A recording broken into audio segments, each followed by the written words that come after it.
welcome back to Cricket for Americans. C-Fam, Nick here. Gabe, the Night Watchman. Yes, Nick, the wicket keeper. Our names are still on there. So we just finished our live stream for Day 5, Match 2, West Indies versus England. We just finished it about 7 minutes ago.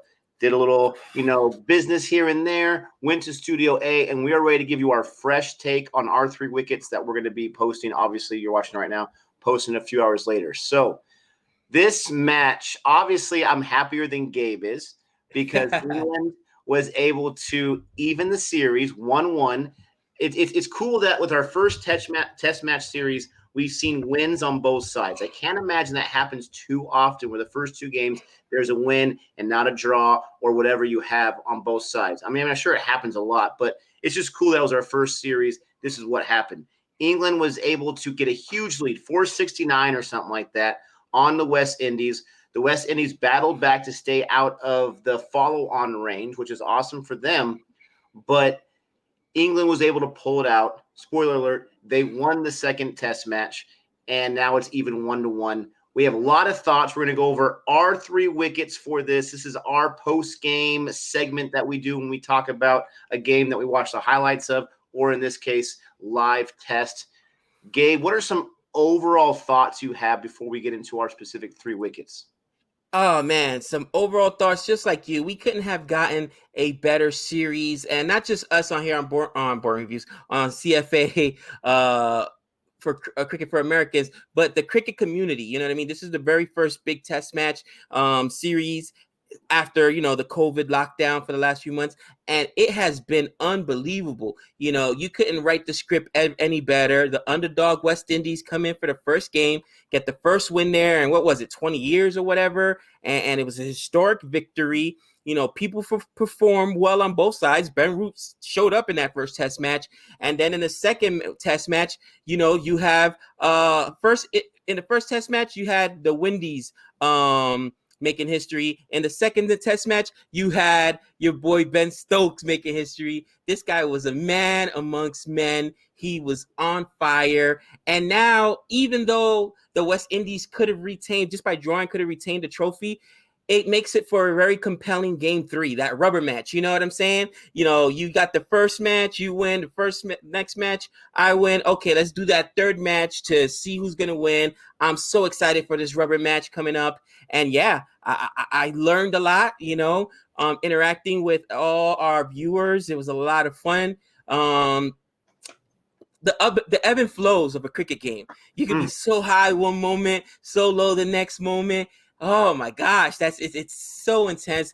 I'll tell you this: anyone who thinks cricket is boring is crazy. Watch a match and just watch all the ebb and flows. There's no way. There's no way. It's gut wrenching. So anyone that was able to watch the majority, and if you did, then hats off to you, because that's 28 hours plus of us watching live cricket. But anyone that watched that, you see where my perspective's at as a fan. I assume they're going to blow it at the end. I always do. My Chargers and my Padres, they've done that to me. And so in day 1, they're getting this huge score. Day 2, they're patting on this huge score. And all I can think about is don't score too much. You're going to blow it. It's going to be I was convinced it was going to be a draw on day 2. We had the rain out day 3 and on day 4. I was convinced, and I'm ready to admit that. And then today, once we got those first few wickets in, I started to think, oh, we're definitely going to win. But there was one point where I was convinced that the Windies are going to win this entire thing outright. I mean, the roller coaster is just out of control. And huge shout out, like you said, to our viewers who showed up. We've had, thousands of people show up for these live streams. It not only does it mean so much to us because we know it's not the most exciting content. It's just for true cricket fans. But all the support, the super chats, the comments, the love, the arguments, whatever it is, we appreciate you spending time with us, just like we appreciate our wives allowing us to spend time with you. The viewers make the live stream what it is, because if not, it's just me and Gabe in a living room watching a game, which is fun too. And we argue every day anyway, so it's nothing new for us. Let me ask you one question, though. Today, about 30 minutes ago, weren't you still stressed out about the decision going to a draw? even when it was down to 3 wickets, you're like, oh man, you know what I mean? Come on. That's just being real. So I understand your trepidation, but that's what makes it exciting. I can't believe, people are like, oh, it's too long. Yes, it's long, but to something I mentioned today on the stream, I have Trey. He was on the stream with me so far, 2 games or 3 games for this match, and he's watching it. Renee, my nephew, came over the other day. They were watching it with me. He was only watching the highlights, but still, and they're like, dude, this moves faster than baseball. There's more action minute to minute than baseball. So for people like us that are baseball lifers, you know what I'm saying? We don't mind sitting through 3 or 4 hour games and long spells when nothing happens. Cricket moves fast. And yes, it's a long game because they play for a longer stretch amount of time. The games totally probably go 7, 8 hours or whatnot, about 7 hours actually. But from minute to minute, there's more action, I would say, than in a baseball game. And then the roller coaster of emotions. I tell you what, I was praying for a draw just so I could let you have it. Like, yes, you know how we are. Yeah. Oh, I was going to let you have it, man. But it is what it is. It's all good. I wouldn't. I wouldn't have been able to sleep the next few days. Honestly, I just wouldn't have been able to. I would have been so mad. I would have shown up with my own Wendy's hat. No, I'm just kidding. But I mean, I'm just so glad they got the win. Especially, I mean, eventually they would have got a win, but I'm glad they got this early. So for our 3 wickets, I want to start off with let's just do one honorable mention, one person or one thing that's not going to be mentioned in our 3 wickets that we feel should be mentioned. I know I'm putting the last moment on this, so I'll go first on my honorable mention.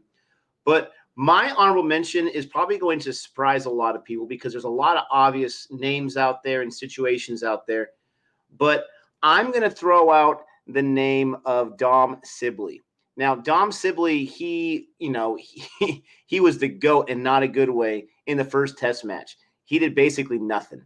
And in this match, he was able to, in the first inning, even though it was a marathon, even though we probably fell asleep a few times, he got 120 runs and he saw 372 balls.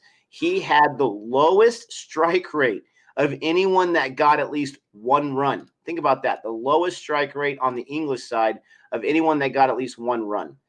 But he was in there with Stokes. Stokes needed a partner, and Sibley was up to the task. He was up there with Stokes, and he was able to be that all-important partner. I'm just looking up to try to see how much he got on his second inning, but it doesn't really matter. I can't see it right now.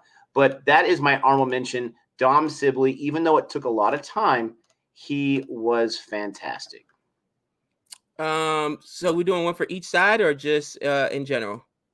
We can do one for each side.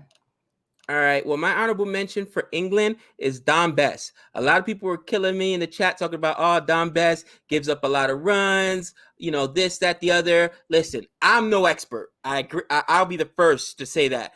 But 2 captains now has left off the other spinner that I can't remember his name, Luke, something like that. Jack Leach. Jack Leach. They've left him off 2 different test teams and put Dom Bess in there. And there's for a reason, because he gets wickets, okay? Does he bleed runs? Absolutely. But I will trade you 30 runs for a wicket. I will trade you 40 runs for a wicket because they are hard to come by, especially when you need to go in there and get these tough wickets and break up these partnerships. So I know he's a young guy. He a lot of people don't believe he's built for tests. Give him some time because he is a young guy.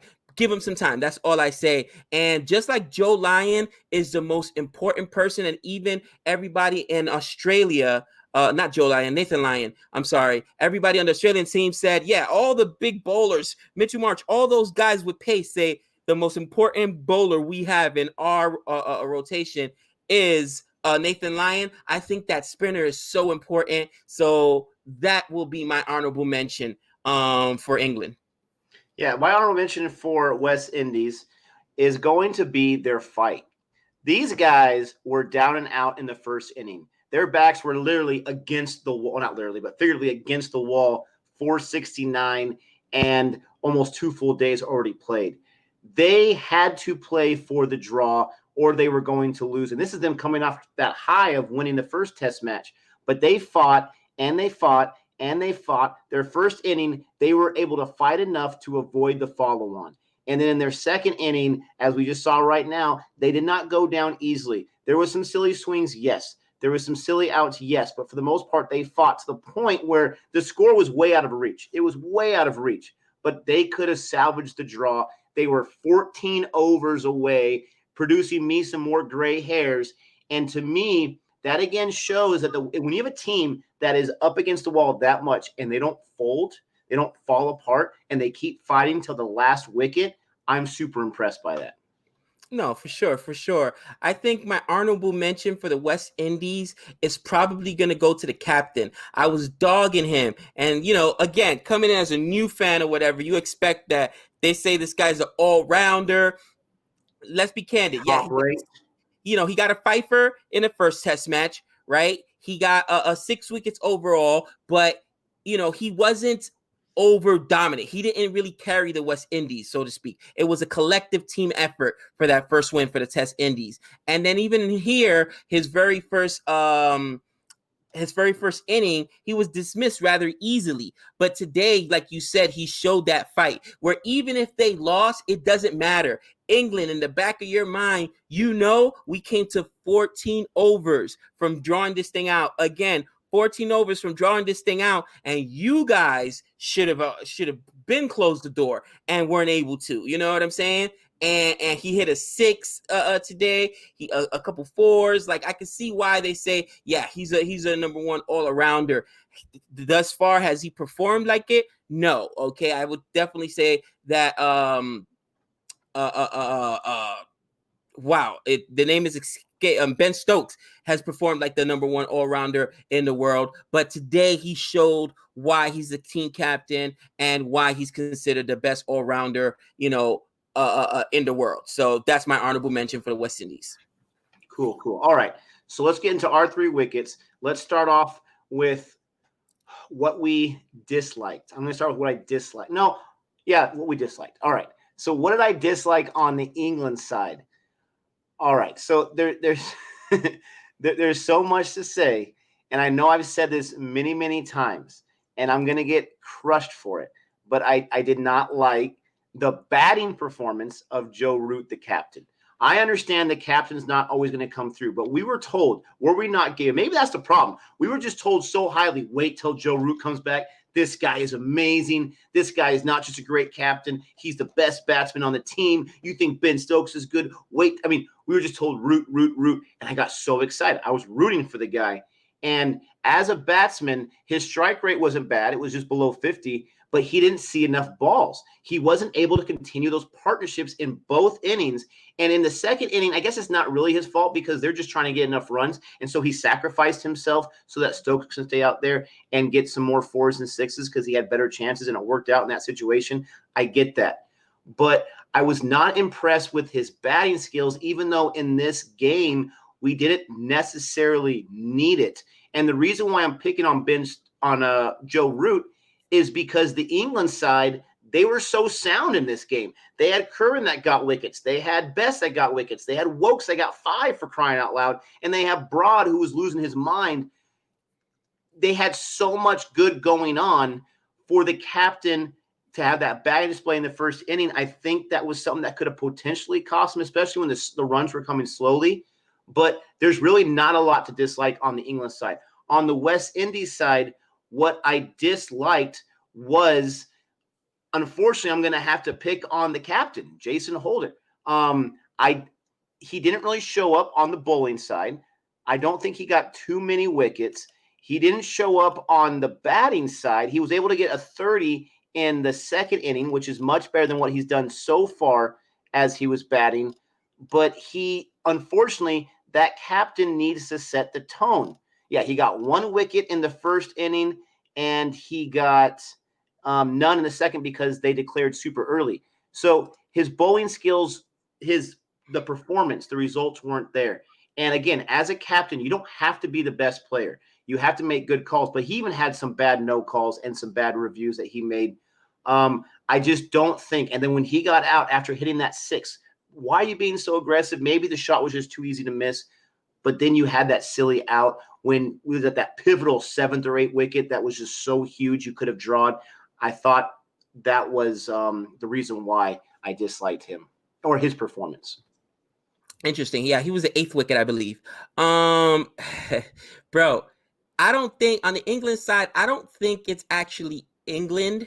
And what I disliked the most overall about this game was, for the love of Pete, man, there were so many missed calls by these umpiring staff that you put pressure, like you said, that on the captains to have to challenge all these calls because you're missing so many of them. And yes, even if I blow 2 reviews, if I just get one right, that matters because that's 1 wicket either way. You know what I'm saying? So I could see the kind of pressure the captains are under. Like, I'm sorry, but the officiating the first 2 test match has been horrible. Maybe this is what it's like all the time. Okay. And guess what? In baseball, it's horrible all the time.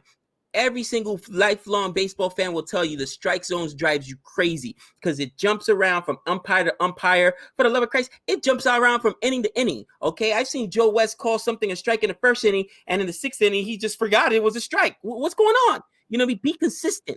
And I just feel like it forced England to make some calls, some reviews that were bad, you know. So to your point, so is that really England's fault? No, it's more the umpiring. But I had to harp on that. It really drove me crazy. I can't really complain about any of the England players' performances. You know, people were saying that Don Sibley was selfish when he was the way he was taking his approach, but that's how he is. That's a true test player, right? Grinding it out, you know, getting that slow mark. Yes, what Ben Stokes was doing was historic, but the partnership wasn't just Ben Stokes; it was Sibley as well. So I have no problem with what he did. Excuse me.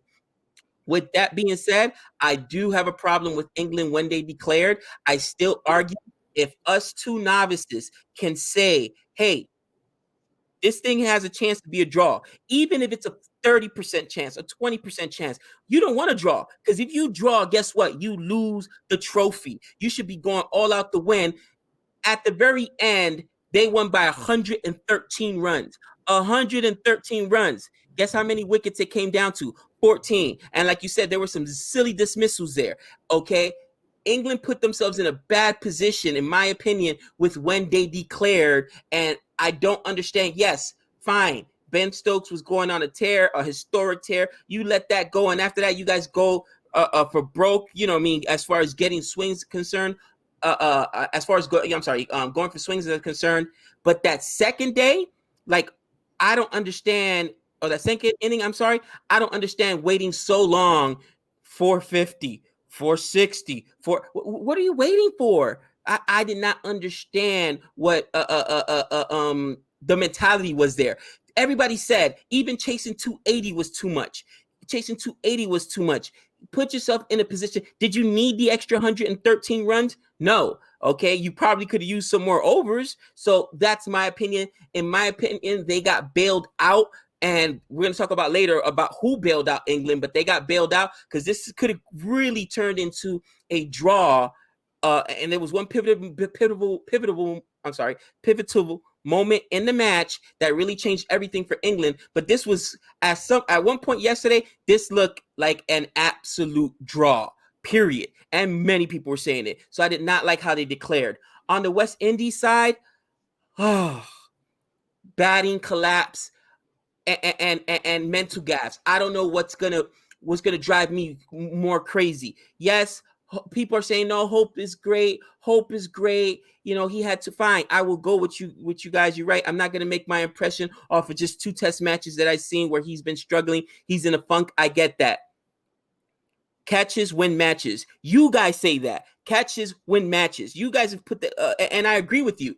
You cannot drop Ben Stokes. Okay, today, in my opinion, the West Indies lost this match when you drop Ben Stokes when he's only at 30 runs. That out matters because nobody else in England, nobody else is going to put up another 48 runs that quickly. That's not going to happen. So you drop him, Campbell, that's on you. Bottom line, that's on you. Any Campbell fans in here, I'm sorry, but you got to be candid about it. That was so huge. And then right after, what does Campbell do? He comes and gives up his wicket in the first over. The first over, he scores 4 runs, and in the first over, he gives up his wicket. To me and Trey talked about it, he cost the team the match. Okay, catches win matches.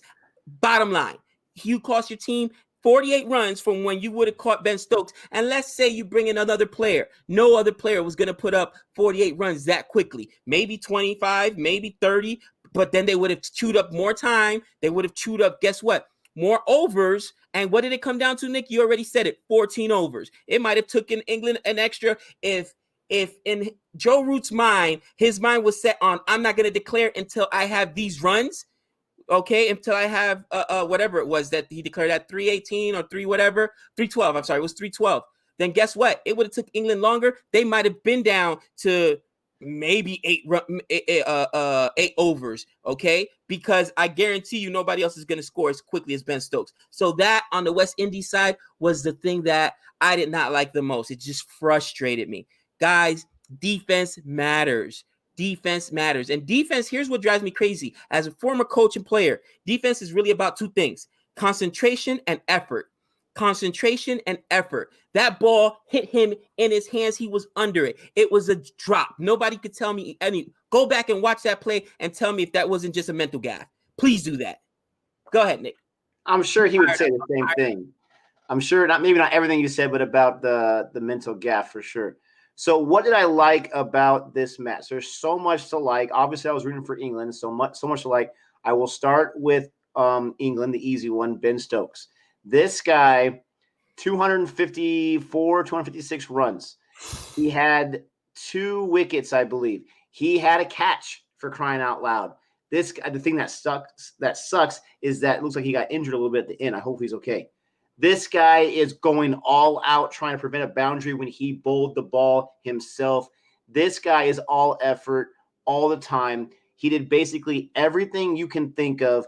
And it was funny because we were having a little back and forth about Broad and about Stokes. Broad and Stokes, who's going to be the man of the match? And I was like, hey, and you said it too, if Stokes gets a wicket right here, then case closed. And what does he do 5 minutes later? He gets a wicket. And then he gets another one for good measure. I mean, this guy was unbelievable. Again, the first inning, when he was the captain of the first match, he got like 40 or something like that, but the whole team was flat in the first inning. He and Sibley got started. They were on a mission to make sure they did not fall flat again. And he was just phenomenal. I think everything that I've said about him, I've already said that I'm going to say, so I'm going to stop it right there. But that's what I love about the West, or about the English side, is Ben Stokes and how he was just there mentally the entire time. He was so focused. What did I like about the West Indies side? I got to give it to the spinner. I got to give it to my man Chase. This guy got his fifer in a first inning where nobody was getting wickets. Not get out. There were some wickets, obviously, some early too. But England, when they went on that tear, nobody could stop them. And it looked like, if you're a West Indies fan, this is going to go to 1,000 runs. And they're never going to declare. He was able to get those 5. And it didn't make a difference because they declared anyways, but those 5 were huge for the momentum, because once he got his first one, the other 4 fell pretty quickly throughout the rest of the match. And he was bleeding runs, but then he got those 5. So I really, really like seeing his fight. I like seeing his ability. We've already seen him as a batsman. He is more than fair, but then we got to see him as a spin bowler, and the West Indies needs him as a spin bowler going forward. I believe as long as he can figure out a way to lower his economy a little bit, I think he's going to be super, super good in the future for this season for them. And that's what I got. All right. So what did I like on the England side? To be contrarian. Again, I agree with you. Ben Stokes is a man against men. We can gush all about Ben Stokes. He is amazing. He's been the best player overall for the first 2 test matches we've watched. Best player on the field on both teams. With that being said, in my opinion, this match was won not by hitting, not by batting, but by bowling. The other part of the game. And Stuart Broad was an absolute savage, okay? This guy went in when England was, I want to go back in the live stream and check all the people that were saying, oh, this is heading towards a draw. England, of course, people, not just Nick, a whole bunch of you guys were saying, England messed up. They declared too late. It's heading for a draw. Nick packed up to go to church. In comes Stuart Broad, the guy that was left off of the first test match, and says, this is why you don't leave me off, cousin. Let me give you 3 wickets and with 14 runs Okay, I'm sorry, 3 wickets on 14 balls and 1 run. I repeat, 1 run. Are you kidding me? All right, duck, go sit down. Duck, go sit down. Okay, I'll let you get 1 run. Now you go sit down too. Are you kidding me? That changed the match. Go back inning per inning because you can do that on on the ESPN Cricket Info app, inning per inning, and look at what was happening at that point. Okay, the West Indies had at that point only, I want to say, had only lost 4 wickets or something like that, and it was looking very promising. It was like, uh-oh, they're going to bat the rest of the day, and it's done. I was saying the same thing. England's going to have to bat tomorrow, try to get a quick score, try to declare, and if that had happened, guess what? England loses because or draws because we saw today they came down to 14 wickets. But no, England got the bat yesterday. You know why? Because of the performance of one Stuart Broad. There is something to be said about momentum. And when the team is bleeding, everybody is leaking runs. The pressure is on. All right. Who's the person that steps up? His performance, his single performance, that spell right there, where again, he got 3 wickets. Nick was at church and he had left and he came back. He's like, what happened? Trey came upstairs, came back down. He said, we lost 6. What happened? Everybody was shocked. It happened that quick.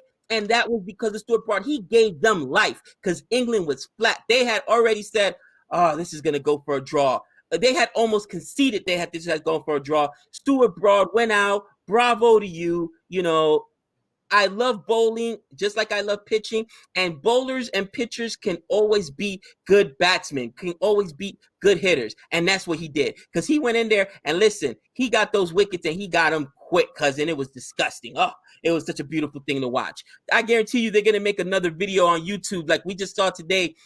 5 wickets for 18. I guarantee you they're going to get 3 wickets for 14. Hold that, cousin. Oh, it was beautiful. With that being said, 3 wickets and 14 balls. Oh. Now, on the West Indies side, I'll tell you what. It's frustrating because I love seeing both Blackwood, both Blackwood step up. He had 95 runs in the first test match, right? Almost went for a century. This one, again, his batting is being consistent. 2 test matches now. He's carrying the team. Today he had, I think it was 55 before he got dismissed. Have another half century. They said today he had, in 30 test matches, he's averaged 12 half centuries. That's not bad. And 1 century. That's not bad. That means 50% of this time, this guy's putting up numbers, all right? And I really liked him. He did a really good job. Brathwaite as well. The batting is so impressive. The West Indies overall, they don't have one guy, basically, that needs to carry that score. This guy's going to give you 50. This guy's going to give you 40. This guy's going to give you 60. So it's a very balanced approach. They have a good even end of the tail. They've even got a good tail end. Night Watchman, what? I got 32 runs, cousin. I ain't no Night Watchman over here. You know what I'm saying? The only walking wicket, honestly, is my favorite bowler. It's Gabriel. But that's just being honest. Everybody on the West Indies goes in bat to whatnot. Where there's some batting collapses, where there's some ducks, yes. But if I'm a West Indies fan, even if we lose our best batsman and let's say Blackwood goes out, I'm okay because I know we're gonna have Dorwich, we're gonna have Holder, we're gonna have Chase. Chase got a half century. You know what I mean? These guys can all evenly distribute it. If I'm an England fan and Stokes gets dismissed early, you really think I'm confident about winning that match? You really think I'm confident about winning that match? That's why when you drop Stokes, that's the biggest play of today. You can't do it. So that's what I like about the West Indies. Now, Nick, what did you learn? What he liked still turned back into Campbell's drop. I love it. All right. So what did I learn? I'm going to start with the West Indies this time. I learned that Shamar Brooks is a serious talent. I did not notice his play. And to be fair, I didn't watch every day of the first match, but I did watch a lot of it. And I listened to what Gabe had to say and our 3 wickets and everything. He totally went off my radar. And he drove me crazy. As I'm rooting for England, this guy's staying up there. He got 60 twice, so he got 2 half centuries in this match. He got a total of 130 runs. If I add all the numbers and put everything together, he may have the second highest total of anybody after Ben Stokes. I could be wrong, but I think he did. This guy showed me that the West Indies is more than just a holder, Gabriel Bowling, and these other guys that Brathwaite and Blackwood, on the batting side. This guy is a great compliment, and he was a thorn in my side as a fan today, where he was just staying up there forever. And I kept saying on the live stream, if we can just get Brooks out, this game will be over. If we can just get Brooks out, because he's their best chance and their last chance they have right now. So I learned that he's a total stud. I don't know how long his career is. I don't know if this was an aberration, but he was amazing. What I learned from the English side. What did I learn from the English side? Oh, my gosh, there's so much to learn. But I'm going to have to throw in the same vein as I didn't notice Brooks beforehand. I didn't notice my man, Captain England, Steve Wodgers, Chris Wokes. This guy, he got 5 wickets. That's what everyone forgets about. I understand Gabe's point with Broad about how he shifted the momentum and everything, but he got 1 less wicket than Broad did combined on the 2 innings. This guy, he gave us that wicket. Talk about momentum. He would give us that wicket when we needed it. When we were at 2, we needed 3. When we were at 4, we needed 5. And I kept saying, come on, Wokes, come on, Wodgers, just give me this wicket. He would give it to us. So I learned that the England side, we were having this conversation in the comment section. If we can just get Anderson on the same and Broad on the same and Archer on the same and whoever else you want to throw in there, that's great. Don't forget about Wodgers. Don't forget about Chris Wokes. This guy is an absolute stud in my opinion, and he is a huge compliment to a Stuart Broad. All right, what did I learn? I learned that England has an embarrassment of riches when it comes to bowlers. An embarrassment of riches. All right, I will be honest. I'm being completely candid, and this is why the games have to be played. I was already feeling confident after the first West Indies win, right?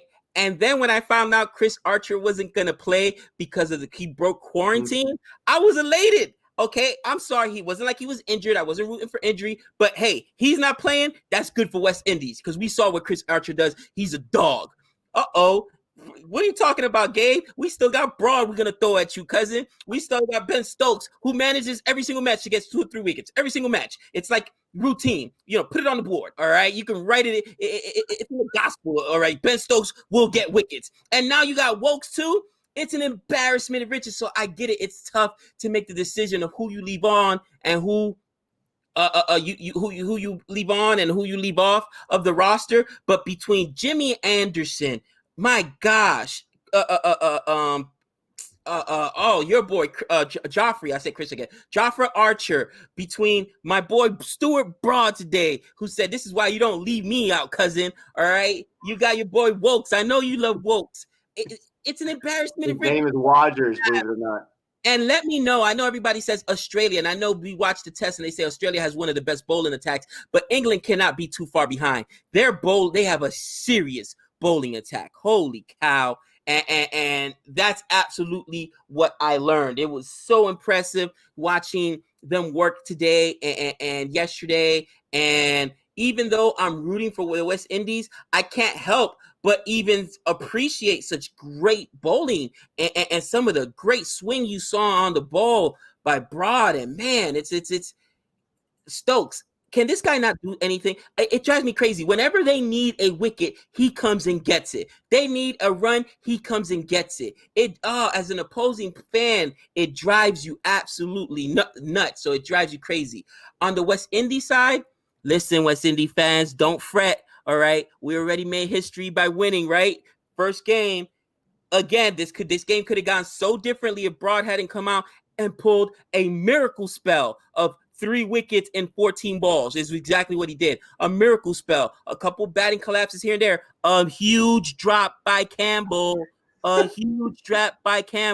don't fret, guys. You know why? Because what I learned is that this West Indies team is serious. All right. People were saying, they're young, but they're serious. Because a game that they should have no business even trying to draw out, they almost were able to draw out. All right. These guys, again, like you said, talking about Brooks, double 50s or actually 60s.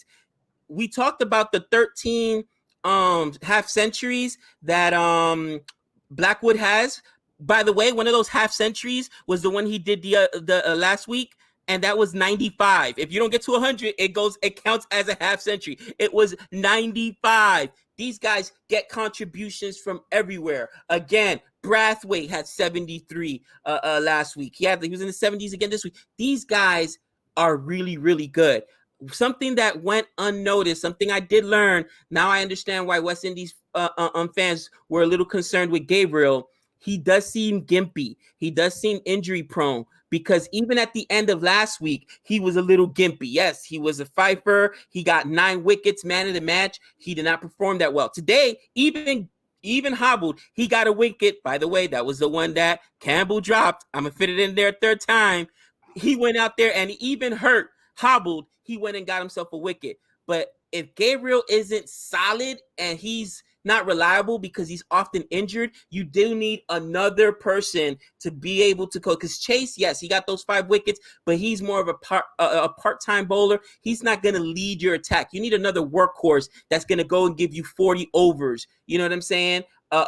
Who's going to go give you 20 overs a day. And who is that for the West Indies? Is it maybe the young kid Joseph? You know what I'm saying? Who knows? But I outside of that, no fret, guys, because this team is young, hungry, and I'm excited to be a Wendy's fan and follow their progress. Dude, that was gold right there. That was probably the best you've ever been. That was unbelievable. Fired up, man. Fired up. That rant doesn't go viral, it's going to be because I'm on the stream, because this is just unbelievable. I just want to clear up a few things that I said. Chase actually did get a half century as well, so it wasn't just the last match that he batted well. He batted well in this match as well. I'm not 100% to let us know in the comment section, but I think the record you're talking about is only if the West Indies wins the series. I could be wrong. I think it's been over 20 years since they won a series in England. I'm not exactly sure. Maybe it was just that game 1. I don't know. But regardless, they went in and they punched England in the mouth. England was able to recover and be able to knock them to the floor here. Game's not over yet. Match is not over yet. We still have one more to go. We're so grateful that cricket is going on, so we have actual sports to talk about, actual real sports to get behind and learn about. So grateful for the players putting their lives on the line. They really are, their health and everything, to go out there and play and just do this game that we love to watch and talk about it. Thank you so much for watching. Let us know what are your 3 wickets. Let us know what you liked, disliked, and what you learned. We would love to read them in the comment section. We do read those comments. And don't forget to come back in a few days for another video. But until next time. That's 6 runs.